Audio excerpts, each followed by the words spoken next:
Hey there, guys. We're back in class. We got a couple videos to look at today. We're going to look at Interlude B, and we're going to talk about sedimentary rocks as well. It should be Wednesday, September, what did I say, 20? What did I say it was?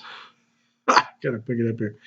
It should be the Wednesday, the 23rd, I believe, of September. And so, again, we're going to look at sediments. This one will be Interlude B, and it'll be kind of quick. If I'm snorting and sniffing, the allergy season has started, so I'm sneezing and sniffing a little bit. It's not quite as bad as I was when I was a kid, so I'm outgrowing some of it, but I still get a twinge of it every now and then. So let's go into B here. Now, this will be a short one. The interludes are kind of short anyway, but and I definitely want you to read this. Let me preface that by saying I definitely want you to read this, but there's not a huge amount of information in here that you need to put in your notes, and I'll try to go over the important stuff that you should have in your notes. All right, so let's jump into B here. Here we're looking at the textbook, Interlude B. And again, we're talking about sediments and soils because these are the things, especially sediments, that are going to make up the next group of rocks we're going to be looking at, which are sedimentary rocks, right? So there's an interesting story here about the Mediterranean Sea, which you should read because it kind of explains a lot of what we're talking about. So when we talk about sediments and soils, we're talking about the layer of the earth that we live on. It's the layer of the earth that we see every day. But in fact, as a part of the earth, it's just a fraction of a fraction of a fraction, just what they call a veneer. So it's just a very thin, super thin layer that's affected by this. As a matter of fact, if you went outside right now and started digging a hole, you'd probably only dig down a few feet before you start hitting rock and starting hitting the lithosphere. So the layer we're talking about here is very thin, but it's very active.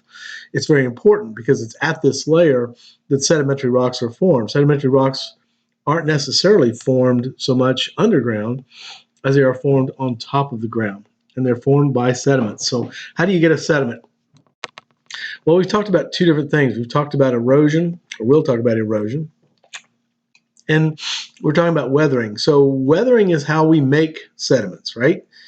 Weathering is the breaking down of bigger rocks. So if I've got a big rock and I took a hammer and smashed it and broke it up into a bunch of little rocks, that would be a form of weathering. Now, we can do it that way, or nature does it in a lot of different ways, as we're going to see. Nature can break down rocks in many different ways. One of the probably the most frequent, or the one that we think about the most, is water. So water flowing over rocks can break down rocks in several ways. One, the water may be carrying other sediments. And those sediments act kind of like sandpaper, and they can break off pieces of larger rock and send them down the river. So, excuse me again. So when you see a river, or you're looking at a river, a lot of times you'll see big boulders in the river, but if you look carefully, a lot of the bottom of the river is sand, or places where the water has washed up onto the river, you'll see sandbars, or even places that look like beaches, right? And so this is all a part of weathering, and then of course erosion brought those particles down to that particular area.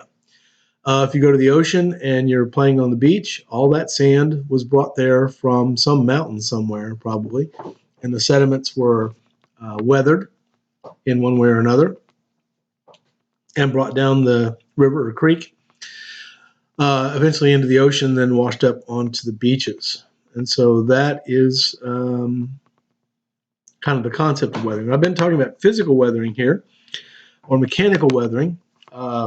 Now, other ways that can happen, you could have ice wedging, right?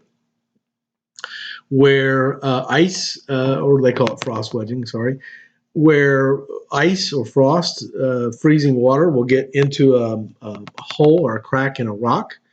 And we know that ice, as it changes from liquid to solid, actually increases in volume. So it actually kind of expands, doesn't it? Which is why ice floats. As it expands, it acts kind of like a wedge. It pushes the rock apart.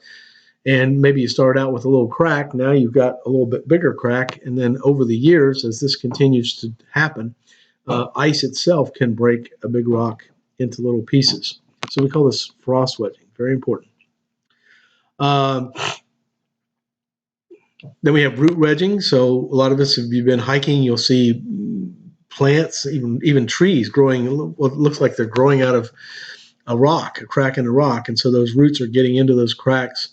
And as the root gets bigger and bigger, it expands and actually can crack rocks, called root wedging.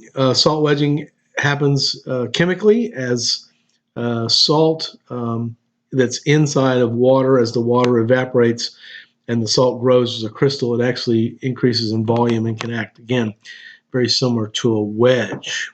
Thermal expansion, we know that when things get hot, they generally expand. The molecules start moving faster, and things will expand. That's why if you are trying to open a jar of pickles, right, you can't open the lid. It's too tight. You may put it under hot water. The hot water will expand the lid, make it a little bit bigger, and then it just pops right off. So that can also break up rocks. Here we see some pictures of some ice damming. We see some pictures of some salt wedging happening to some old tombstones, and then some plants that are also causing this kind of damage. Also, animals, burrowing animals can cause rocks to break apart and can cause weathering. Now, the next big classification is chemical weathering. Chemical weathering happens when chemicals within the rock react with other things like water. Water is a very powerful dissolving agent, and so water can get into rocks that are susceptible to water dissolution. For example, where we live in this area, there's a lot of limestone. So limestone is very susceptible to water, and the water, which is slightly acidic, can cause the limestone to literally dissolve. So that's where the caves come from. We live in an area where there's lots of caves. You can go down to Mammoth Cave and see one of the world's largest caves. All of that was created through chemical weathering. And then the sediments, of course, were washed away through erosion. And then here's some other examples of it. Again, don't worry too much about some of the details here, but be aware of some of these very basic ideas of how we can break down rocks and create sediment, because in just a minute, we're going to talk about sedimentary rocks, and without sediments, you wouldn't have any sedimentary rocks, would you? Now, one of the interesting things about sedimentary rocks, and we'll talk about this when we get into the rocks themselves, are what the sediments look like. So some sediments might be sharp and angular, which lets you know that they didn't do a lot of erosion, did they? They just kind of broke apart where they were and formed a new rock. Other sediments can have rounded edges. So if you went to a beach, if you looked at the sand at the beach, most of the sand at the beach is kind of like little rounded pebbles, isn't it? Because those sediments have traveled a great distance and have even eroded away of themselves, weathered themselves. But if you found some sand way up on a mountain where it hadn't eroded as much, you would probably find sediments that have sharper edges. So again, here are these big pictures, very interesting stuff, very important stuff to understand.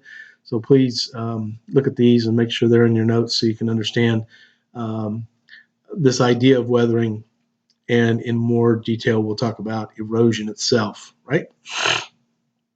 I think that's the...